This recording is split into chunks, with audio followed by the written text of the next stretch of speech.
Hello everyone, we are going to build a little game in React Native. It's going to be a tic-tac-toe game. Everybody knows the rules of the tic-tac-toe game, but let me just show you how I'm going to play it. So it starts with the X turn, like cross turn. So I start with the cross. When you tap on the particular cell, it switches to the other player's turn. So it's O's turn. When I press on another one, it places the O there. And if I then do X here and O here and X here, it checks that X is the winner and that you are not able to place any more X's or O's on the board. We can restart the game, start with the X again, and if we then land in a situation where I did an X winner.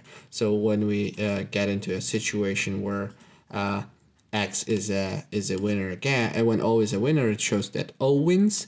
And we also can get into a situation where no one actually wins. So we end up in a situation where the whole board is filled in, but we are in a what's called a tie, right? So I can press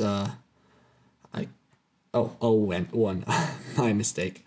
So let me just try to simulate a situation where no one really wins. So I'm gonna put an O here and an X here. So it is a tie. No one can do anything, and we only can restart the game. So this is what we're gonna build in this short tutorial. So let me just go and let me just get into the let me just go and get your and show you the project. So I have a standard React Native project created. So let me just run iOS. So I created a project with the React Native in it, tic-tac-toe, and that's all I've done. I haven't done anything else. And as you can see, it's the default React Native view that you can see every time when you use React Native init. Let me launch my editor and let me show you. I'm gonna do everything inside the app.js. This is not a code quality contest. Obviously, we don't wanna write something in.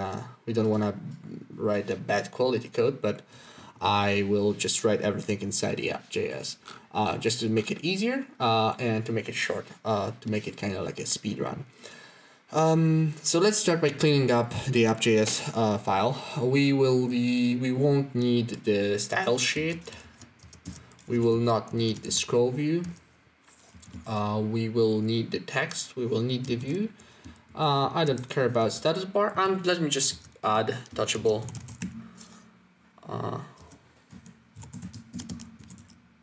Touchable opacity here. I don't need any of these components, so I'm gonna just remove this import, and let me remove this thing, and let me remove this thing, and let me start by cleaning it up here. So I don't need this scroll view. Remove it all. I will leave the safe area view. I don't need these styles, so I'm gonna remove that as well. Basically, we are in a situation where we have a blank page. So what we want to start with, rendering the map, right? So we want to render a square 3 by 3 cells. The way I want to do this is I want it to be represented with a matrix. So let me just do const game matrix. I'm doing it outside of the component because I want it to be kind of like I don't want it to I don't want it to be hooked into the component's lifecycle state or anything, right? I just want it to be kind of like a constant. And I'm gonna initialize it with nulls, right? So 3 rows of 3 nulls like that. So that's gonna be our game matrix.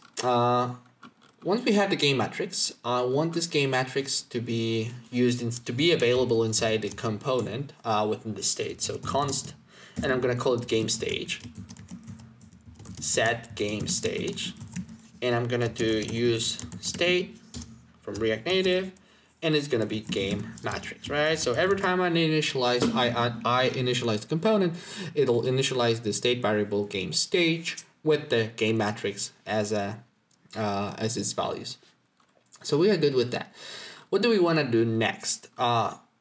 Next thing we want to do is we want to render it somehow, right? So how would we render this thing? I'll create another function here. It's gonna be called generate map, and for now it's gonna accept one parameter, map data, and it's gonna simply do that. It's gonna have an array of map.jsx because that's what it's going to generate, and it'll do for let I equal 0, I is less than map data length, and I plus obviously, right? And inside that, I want to extract a row, so const row map data of I. Okay, so what we're doing now is we're gonna take this map data, for example, the game matrix, and iterate over the map data length, so over 1, 2, 3, right? And then each of I, so 0, first, second, is gonna be our row, right? So once we have the row, I want to introduce another variable. It's going to be called row.jsx. It's going to be an array as well. And here I want to do for let j equals 0, j is less than row length, and j plus, right? Having that, we want to push the cell into the row.jsx, right? So we, in the first for loop, in the outer for loop, we were iterating over the rows. Here we are iterating over the row cells, right? So into each row.jsx array, we want to push the JSX syntax. So row.jsx push, and what do we want to push here? I want that to be a touchable opacity, because I want that to be clickable eventually. For now, we can skip the clickability of it, so we don't have to pass the on press for now. The text that I want it to be is I want it to be map data of ij, right? Oh, sorry, ij. What does that mean? It means that basically I want to print this, that, and every cell when iterating over it, right? Obviously we need some styling, so let me just create another const here, const styles, and I'm gonna just make it, real quick, and I'm just gonna generate write a couple of styles. So row, obviously I want to do flex direction row, right? For cell, I want this cell to be width 100, height 100 as well, because I want it to be a little square. Border width is going to be 1. What else do we want to do? Align items, center, and justify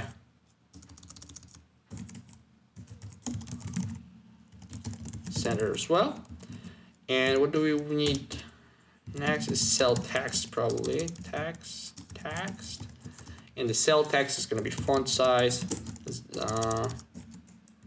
Let's do 24, and font weight, I want to do it bold.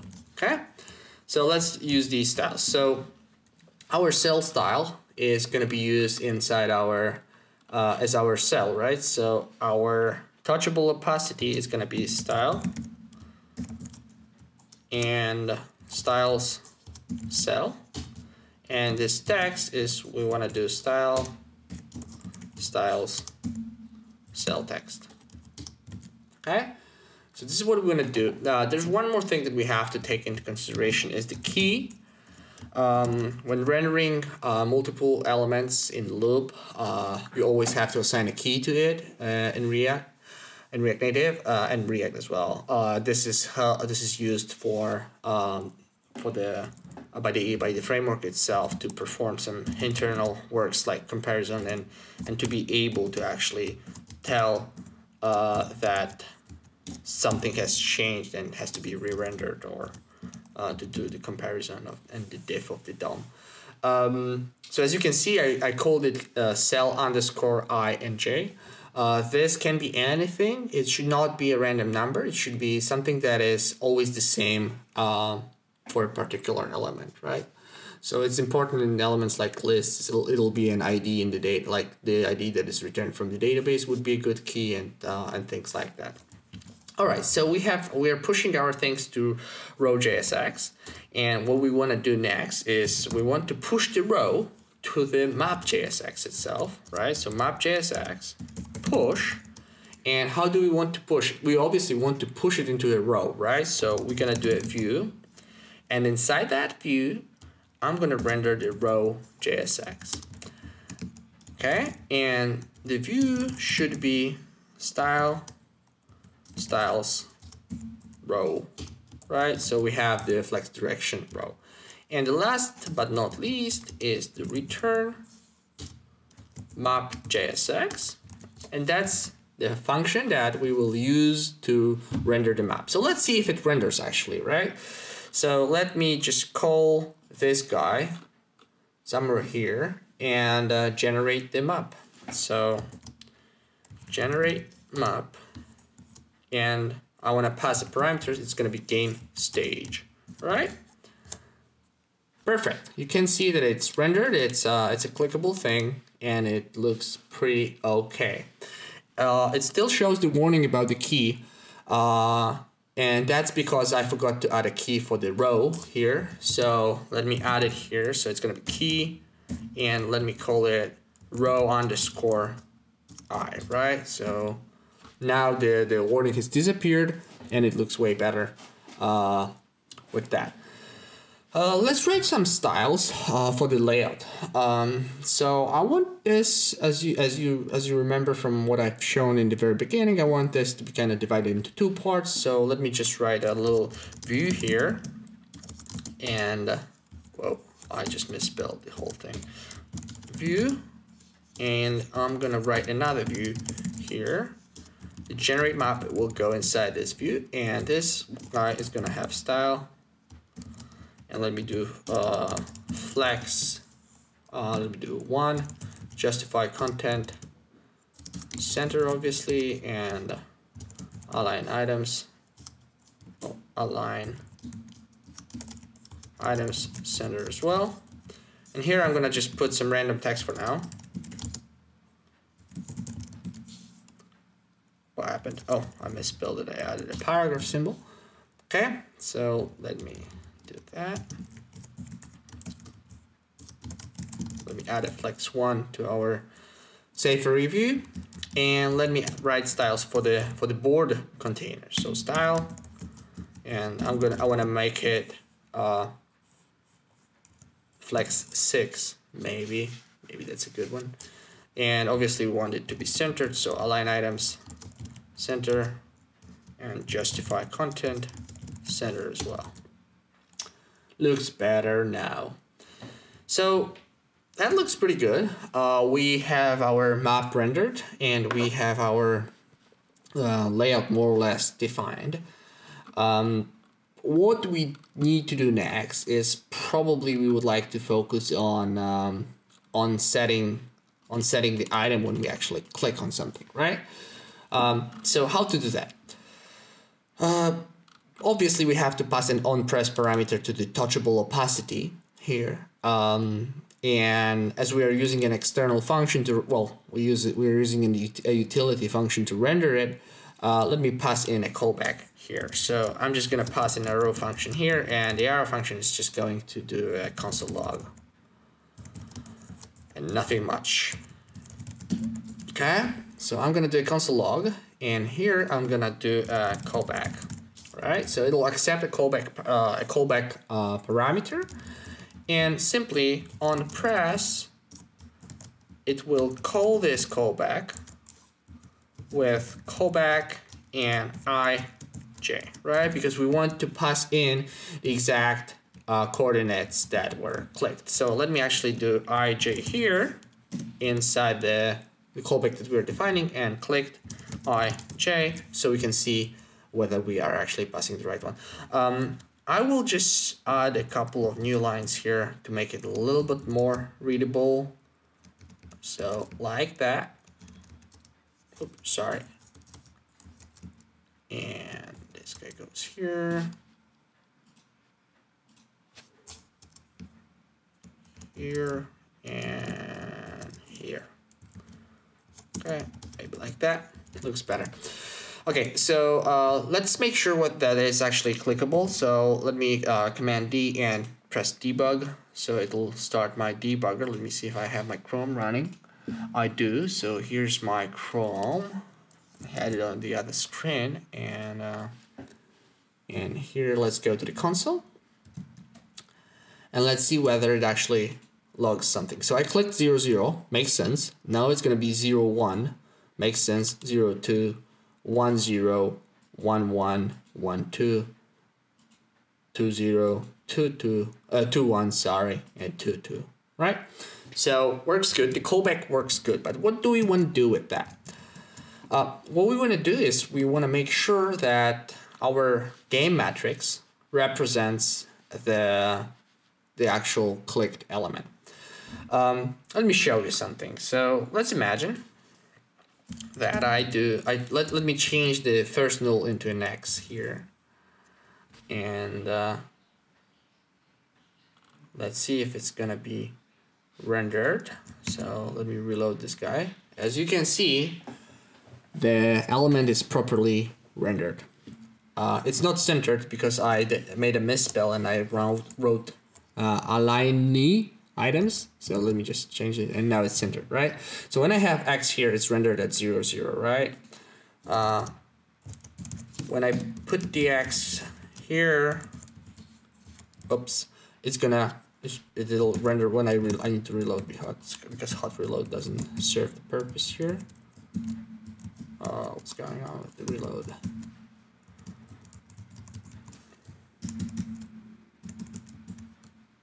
Yeah, it's rendered in the middle. So what we want to do is we want to update the state. So we want to update the game stage with the set game stage every time we tap up on the element. But in order to be able to update it, we want to update it with the proper symbol, right? Either an O or an X. So my suggestion here is to do two things. First of all, let's define. I found the Unicode symbols for the X and O that I used because it's not a regular character. So let me do const X symbol, and I'm gonna define a constant that we're gonna use to refer to it. It's better this way, right? Just in case you wanted to change it in the future. 2715. This is the 15. This is the constant for the X, and const for the O symbol is backspace U 20dd. Okay, so these are my symbols, and what we want to do next is we want to be able to track which symbol is the current player's symbol, right? So in order to do that, I want to introduce a new state variable. It's going to be called turn symbol. Set turn symbol, and it's going to be use state, and I'm going to start with X symbol always. Okay, so that's my turn symbol, and what I want to do is I want to make sure that I'm updating the game stage with the currently selected symbol, right? So in order to update the game stage, considering it's an array of arrays, I want to use what's called an immutability helper. It's a library. Yeah, I think library. just to make sure that we're not modifying the state in place and we are just mutating a copy without changing the original source. So let me just npm install the immutability helper real quick, and we'll use it for our project here. So npm install immutability helper -- save. Let me just kill the bundler just to make sure that once it's installed, we'll restart the bundle and we'll be sure that the package is there. Okay, the package was installed, and let me just run the React Native run iOS command again, so it'll just launch it and start the whole thing. Alright, so now it's started and we should be able to use our immutability helper. Let me go to the debugger and let me go to the Visual Studio Code and simulator here. Alright. You can obviously read up how to use the immutability helper in their documentation, but I'm going to just show you real quick. So first of all, we need to do the import. So let me just copy it from here and paste it in at the top of our file. So here we go. That's our import, and we are importing an update function from it. And we obviously want to update the game stage inside the callback of the generate map. So inside the callback of the click, right? So the click is the simulator is here, and the way we want to do it is we want to do that const new stage. New stage is going to be update, because that's how it works, and we have to pass the game stage object. And the second parameter is an object with the configuration of what has to be updated. So we want to update ij with set turn symbol. Okay, so what I'm doing here is that's how the immutability helper works basically, but I want to update the ith element, and then so it'll give me the row, and then the jth element, so the cell in this row, and I want to call a set method with the value turn symbol. So it'll produce a new array of arrays with and assign it to the new stage array. And I'm gonna do set game stage with this new stage, right? That way, when I click, you see that the X's appear here, right? For now, only X's appear because we initialize the turn symbol with the X, and we never switch it to anything else. We never switch it to O. So let's write the method that will be responsible for switching it. So what I want to do is I want to make this method standalone. So I'm going to call it next turn symbol, right? So it'll just iterate in like first next, X, XO, XO, XO, and so on and so on. So I want it to be next turn symbol. It doesn't need any parameters, and all it needs to do is it needs to call the set turn symbol with a particular value. So if the current turn symbol is equal to X symbol, it should assign an O symbol to it, otherwise X symbol, right? And so this ternary expression simply says when the current turn symbol is equal to X, use O, otherwise use X, right? So if it's O, use X, and if it's X, use O. Makes sense? We want to call it right after we update the game stage, right? So right after we generate the new stage, we want to do next turn symbol. Okay, let me reload this guy here.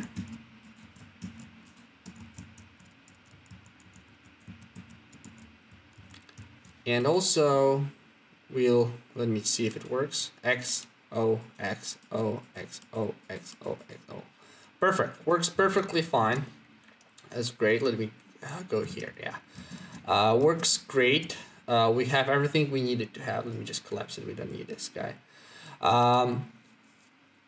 Let me just make sure that we're displaying what is the current turn symbol right now. So I'm just gonna, instead of this text random, I'm just gonna do text text style, and I'm gonna do something like that, and here I'm gonna place this text like it is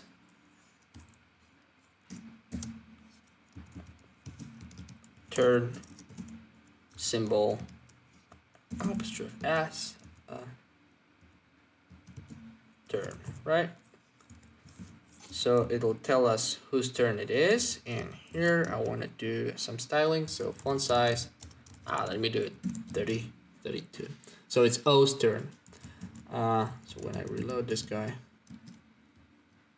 that was some error.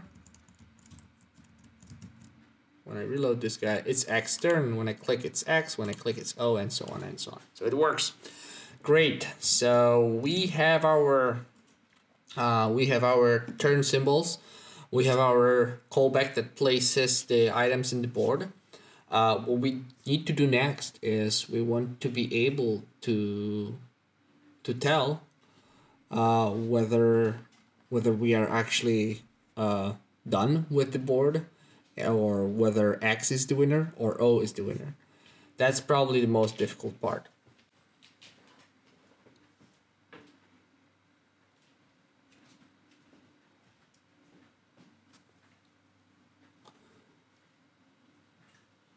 That's probably the most difficult part. So let's write a method that will validate the board, considering the winner and loser stage, right? So let me just write another method here, const get winner. That's what I'm gonna call it, get winner, and it's simply going to accept it. Odkryj sobie. I zrób, co tam chcesz zrobić. It's simply going to accept. Let me write a game stage here. Const game. Oh, fuck. Let me write a GetWinner method here. So const GetWinner, and it'll accept one parameter game stage because that's all it needs to verify, to determine who's the winner. And it's the trickiest part of this whole game, actually. What we're gonna do here is we will extract. We need to extract the rows. Then we need to extract the columns, and we also need to extract the diagonals, right? Because the winner can be here, here, here, or here, here, here, or here, or here, right? So columns, rows, diagonals. And that's the trickiest part. So let me start by defining the transposed variable. So and it's gonna be a value holder for the matrix that we're gonna transpose. And it's gonna be an array of 3 empty arrays. I just wanna do a placeholder to avoid later to bother about that. Then we want to do an array of diagonals. It's going to be an array of 2 because there are only 2 diagonals. And then we need to do two loops in which we're gonna use to extract these values. So the first loop, for let I equals 0. Equals 0. I is less than game stage length I plus plus. Here we're gonna do const row equals game stage of I, and for let j equals 0, j is less than row length and j plus plus, and that's how we do it here. And now what I want to do is I want to assign to the transposed, I want to assign the values from the game stage. So transposed of ij is equal to game stage of ji, right?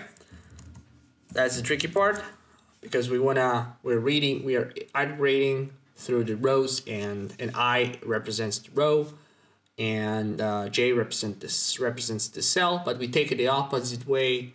In that way, we are referring to column. We're transposing this matrix. Then if I equals J,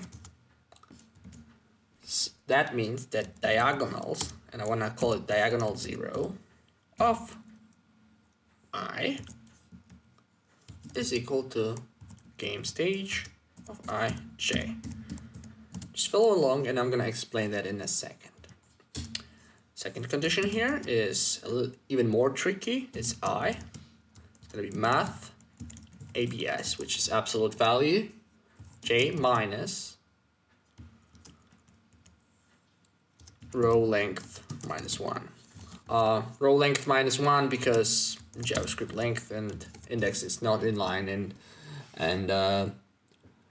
and why we do the absolute I'm going to explain in a second. So diagonals 1 of I is equal to game stage of I and J. Okay, so let me just quickly talk through these two conditions.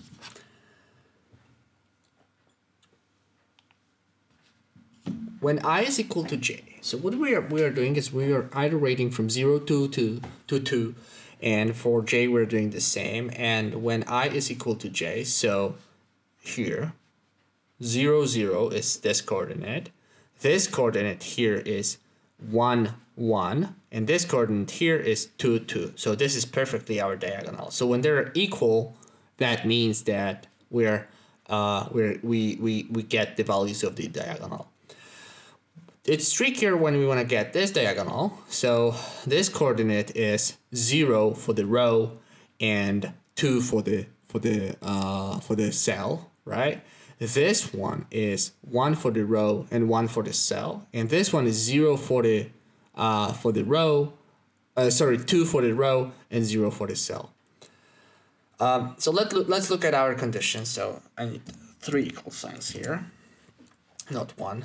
So if we're iterating over this one, right? So over the row, when I is equal to J, so for example, let's take this one, J minus row length minus 1. So row length is 3 minus 1 is 2, right? So when J is equal to 0, so 0 minus 2 absolute is 2.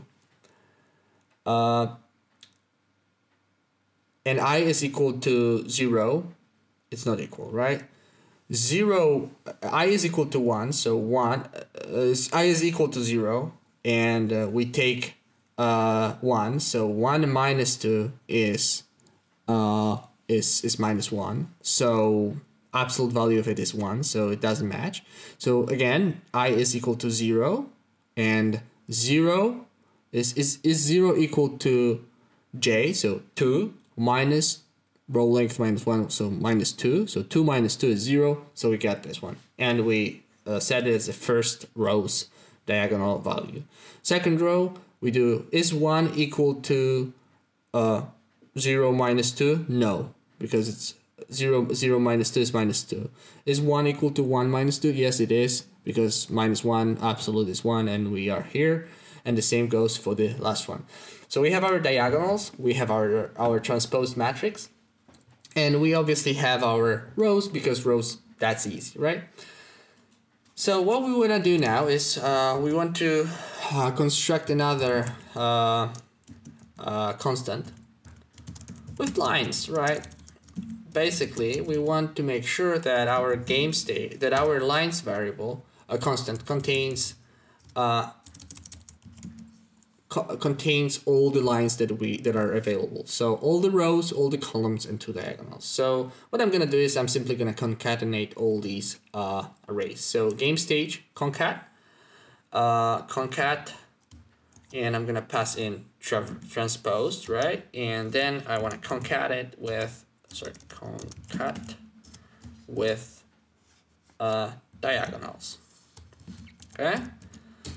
So it's gonna produce all lines. It's gonna contain 3 rows, 3 columns, which is 3 and 3 is 6, plus 2 diagonals is gonna be 7 and 8, so 8 elements in total.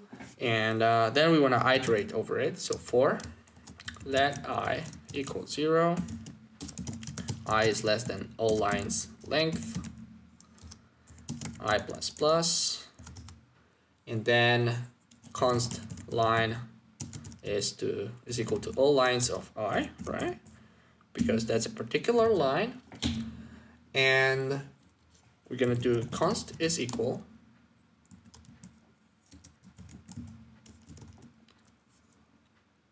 and we want to do line every.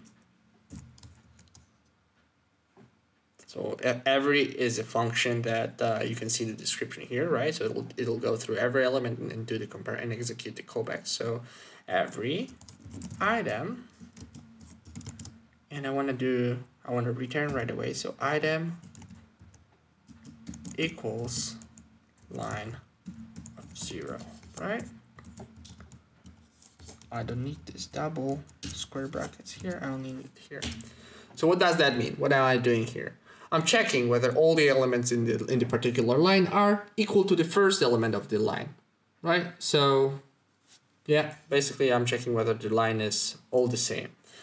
And if it is equal, so if it's true, I'm simply going to return line of 0, right? So I'm simply going to return 0th element. I could return any other element because they're all the same, but I want to return the 0th element because I'm comparing against the 0th element. And last but not least, if we never get into IsEqual condition, I want to return null. So GetWinner seems to be done. That's quite a bit of quite some complicated code without testing. So we have our GetWinner function, and what do we want to do next? Well, I think that we should probably, every time we place a new item, we should check whether we have a winner or not, right? So let me just define a constant winner variable here, and I'm gonna call GetWinner on the new stage, right? On the one that we just updated. Why am I comparing it to the new stage and not to the game stage itself? Yeah, this not to the stage variable, but to the constant, because I'm sure that this constant state update is an asynchronous process, and the only way to be sure that the value of the state is the value of the matrix that I'm going to compare is the right one is to just use this constant.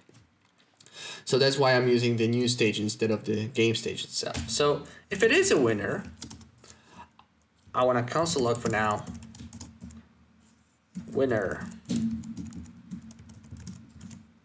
So let me see if it actually works. I'm reloading this guy. Let me just launch our simulator and our debugger.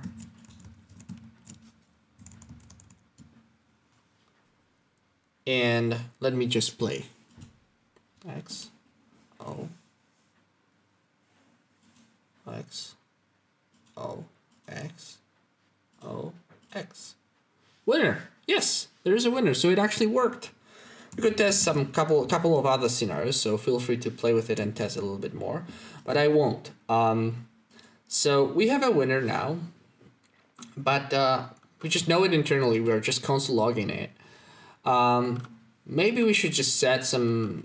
Maybe we should just define some state variable that'll hold the information about the status of the game that we actually won or not. So const, and I'm gonna just do a winner symbol and set winner, and I'm gonna use state, and it's gonna be undefined by default, and I want to do that. I want to print it out, so let me just copy the text here. And I want to print it out here. So I'm just gonna print out the winner symbol here. And obviously I want to print that out. I don't want to print whose turn it is once we have the winner symbol defined, right? So here I'm gonna add a conditional winner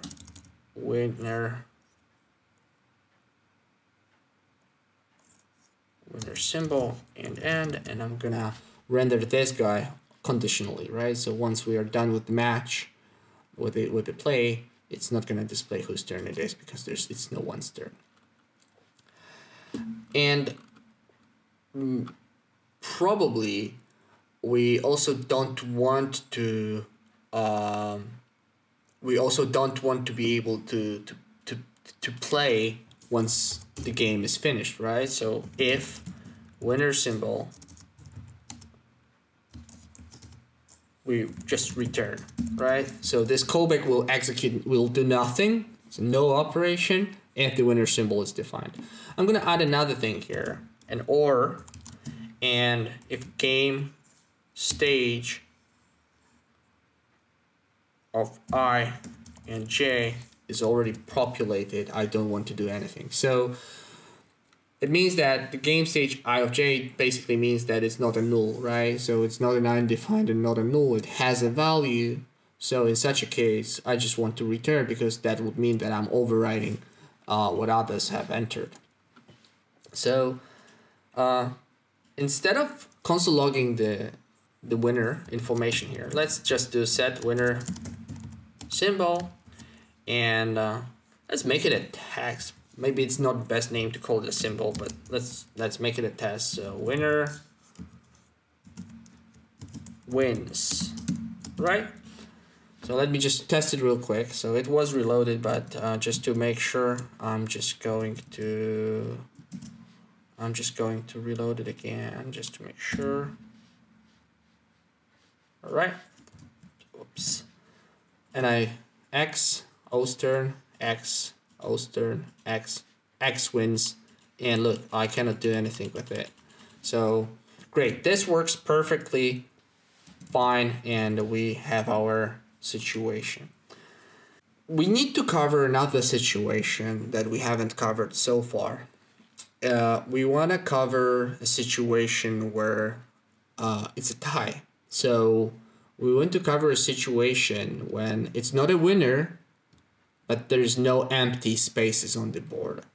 In order to do that, I'm just going to write a quick method called hasNulls, const hasNulls.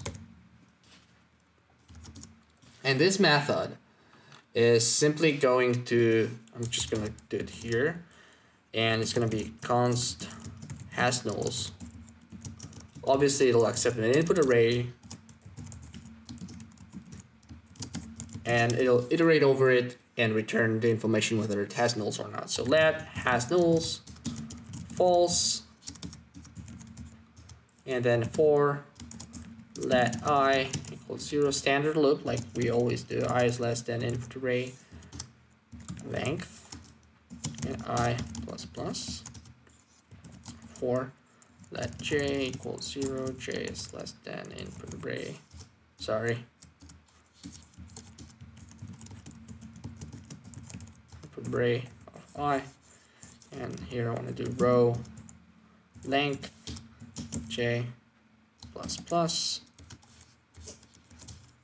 and here if input array of I and j is equal to null. In such a case, we set has nulls to true and basically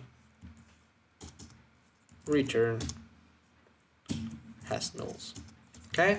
Obviously, this can be optimized. It can be written better. It could be written with the help of functions that we have in the framework. But I just wanted to make it clear, easy, and very obvious with the for loops, which is the most basic thing, right?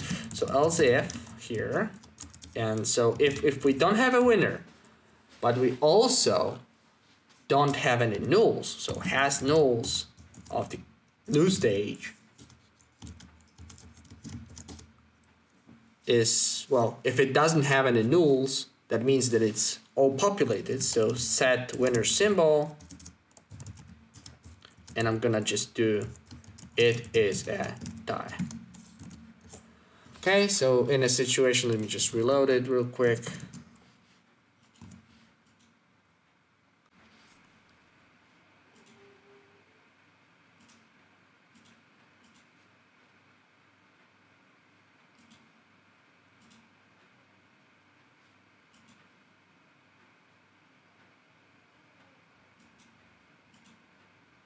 It's a tie because no one was able to, like, no one got 3 cells in a row, and obviously no one got 3 cells in a row, and obviously there's no nulls, so we called it a tie. So good. We are handling these scenarios as well. There's one last thing that's missing here, and it's the restart button, right? We just don't want to restart the game every time, so let me just do touchable opacity. I'm going to do on press.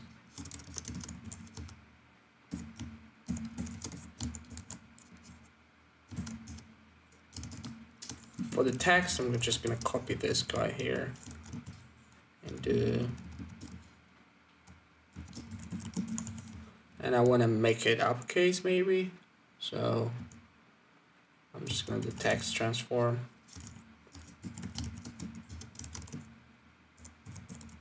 Uppercase. So yeah, obviously we want to render this button only when the winner symbol is defined, right? So only when the game is finished, so like that. And on press, we want to do a couple of things. So first of all, we want to reset the game stage. So set game stage, and we're gonna do game matrix. So the matrix that we had as a constant. We set the set turn symbol to X because we've been starting with the X, and set the winner symbol to undefined like we were doing before. So when I hit this, it starts it all over again, and I can play again. Oh, 1 already. Yeah, so I can restart. And you can see that you cannot click on the same item and X win. I'm just randomly clicking without thinking. Yeah. So we have a complete game. We could obviously improve it. It looks very very minimal, and it basically has no graphics whatsoever. We could add animations, we could add nicer graphics, and a lot of other functionalities. But for now, we have a working game, and we can have fun with it.